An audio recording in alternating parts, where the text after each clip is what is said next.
Sinabayan ng protesta ang pagdiriwang ng Labor Day dito sa Metro Manila kahapon. Nagkasakitan pa ang mga pulis at rallyista. Narito ang report ni Mark Zambrano.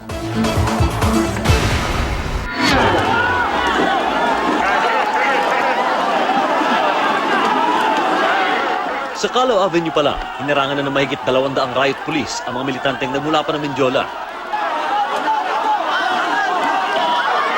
Sa dami ng mga ralistang sumugod, madaling nalusutan ang barikada.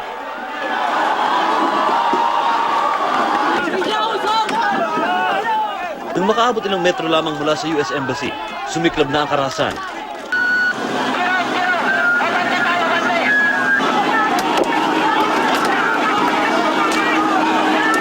Gamit ang mga patpat at makakapal na placards, nagkagirian ng mga militante at mga pulis.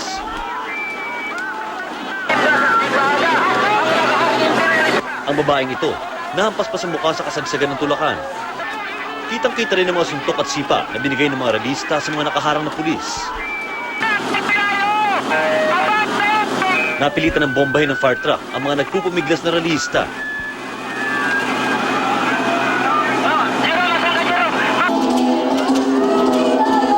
Sa Mindiola, sinunog ng mga militante ang effigy ni Pinoy na tila demonyo na may ahas na sa leeg na may kulay ng watawat na Amerika. Ang sigaw ng KMU, ibagsak ang imperialismo, ibasura ang EDCA, isulong ang 750 pesos kada araw na minimum wage at kondenihin ang kontraktualisasyon. Binatikos din nila ang tila kawalan na aksyon ng Administrasyong Aquino sa kapakanan ng mga manggagawa. Kailangan na daw buwagin ng Regional Wage Board at dagdagan ng minimum wage na ngayon nasa 466 pesos kada araw sa National Capital Region. Ayon naman sa Anak Pawis, hindi totoo ang sinasabing pagtaas ng employment rate sa bansa mula 93.4% noong 2015 at ngayon 94.2% na umano ngayon. 55% umano ng populasyon ay nakatira sa rural areas kung saan pahirapan ng trabaho. Dapat ibasura yung mga neoliberal na atake sa hanay ng mga manggagawa. Lalong-lalo na po noong nakaraan lumabas sa presidential debate yung usapin ng kontraktualisasyon. Una nang idiniin ng Malacanang ang pagpapahalaga ng pamahalaan sa mga manggagawa. Kaya naman patuloy daw na pinabubuti ng pamahalaan ang antas ng kanilang pamumuhay.